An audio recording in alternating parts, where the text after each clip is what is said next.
这是一只会自己设计防盗门的鸟——南攀雀。你不会以为它把头伸进去的地方就是入户门吧 ？No， 其实这是一个假入口，就是为了迷惑捕猎者专门设计的。为了保护幼崽，南攀雀在建巢的时候会留出一个常年敞开的大门，上面还有一个隐藏式的入口，只有小小的一条缝，如果不仔细观察，根本发现不了。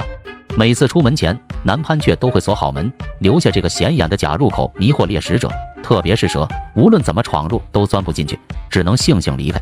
这种耐用又舒适的防盗门是南攀雀在水竹上采的蒲种，这种材料舒适柔软，而且韧性很强，有利于它们快速搭建好真假大门。